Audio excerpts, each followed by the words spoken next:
Hello, my name's Gavin Houchell from the Acquire Group. I'm delighted today to be joined by Matt Muscio, the CEO from LifeHealthcare. So welcome, Matt. Thanks for joining us. Thanks for having me, Gavin.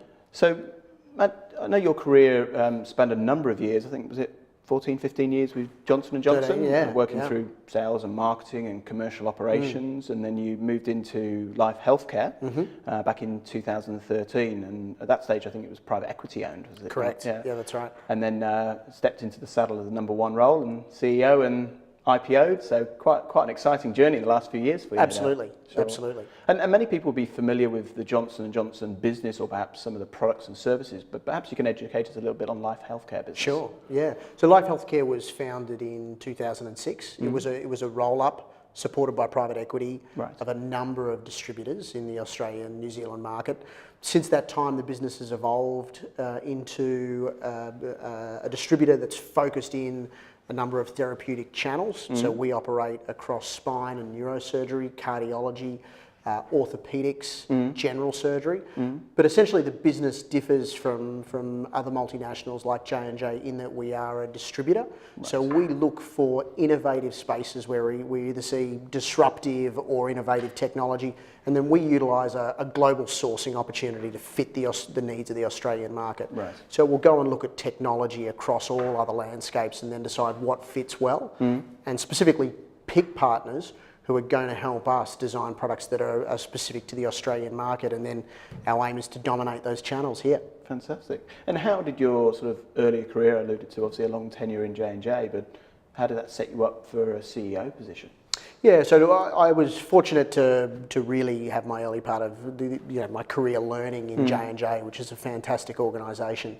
I through some design in terms of wanting to develop into a strong manager, chose to go down both sales and marketing pathways, both as an individual performer and then managing teams. And for me, it was really going and taking advantage of studying within a great business model like Johnson & Johnson, but also benefiting from some amazing training that they put in place.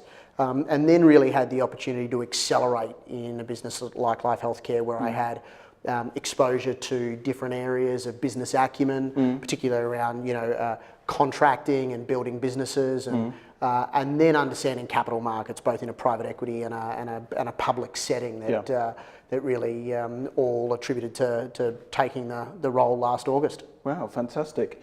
And many executives I support contemplate their career moves or next move based on things such as ownership models of businesses, so be multinational or private companies, private equity, as you alluded to, and even listed vehicles. So what have been some of the learns you've been through?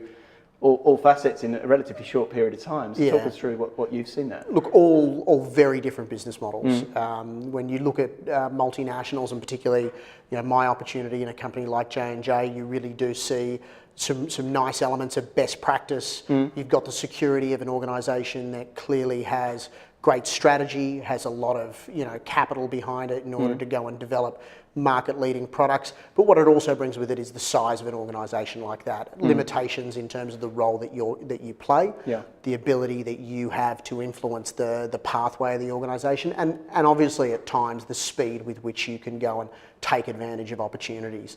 I was within private equity setting for 12 months, and certainly what became obvious to me is the urgency in a business like that, the accountability, the need to deliver results and be beholden to those results. So that was quite different. And then as I move into a publicly listed environment, you certainly see that we've got an organisation that's continued to mature. We've got different reporting requirements now, so it does bring a stronger element of governance than what it previously did, but you still have the flexibility to determine your own path. So I think for me, and reflecting upon what other people may consider, part of it is going to be the area of technology that you like to operate in and whether those models are going to be more effective, but also the way in which you like to operate. If you're someone who likes to be incredibly thorough and work in bigger teams. Multinationals are great places to develop and build. Alternatively, if you've got that entrepreneurial spirit, you really want to have a go and at the same time be accountable to your results, then a private equity setting or a publicly listed setting can be maybe a little more fun. Yeah, no, I hear what you're saying.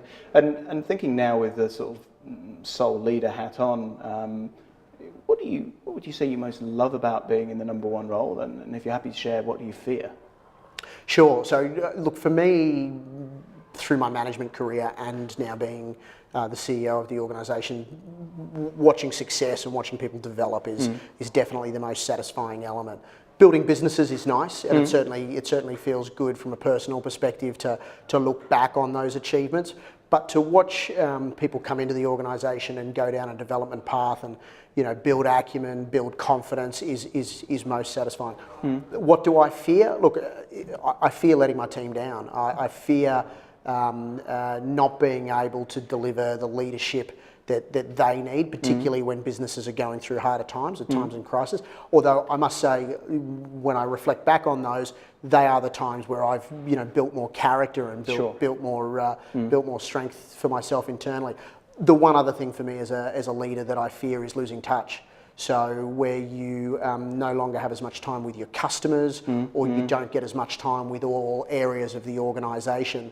It's an area I work hard on in terms of making sure I walk the floor and that I remain relevant to my customers. But what I don't want to be is find myself suddenly used to a corner office and not being a part of everything else the organisation wants to do. Sure. And has there been any sort of people that you've leaned on in respect to sort of tips or tricks around balancing the time in the business and on the business? Yeah, definitely. So I've had mentors both through my J&J period and subsequently. I've got a fantastic board who are highly supportive of me and offer a variety of different skills that have been great. For me, interestingly, I think the most effective feedback channel I have are people who work within the business and are people who I trust and who really do give me some fairly unadulterated perspectives on what my leadership looks like. They see me operating day to day and they give me very honest opinions. So I think when I combine all of those, it's given me what I need. Great perspective. Now, picking up on the comment around the board and obviously being in a public company, that's an interesting territory. So if I can ask you one final question, it's a bit of a hypothetical, but let's imagine you could bring in 2 new board members for the next meeting. Yep. And it's hypothetical, so perhaps they're dead or alive. Yep. Who would they be and why would you bring them in? So look, I'll resist maybe making a personal choice and whether or not it was a Mick Fanning or Bono from U2, someone like that.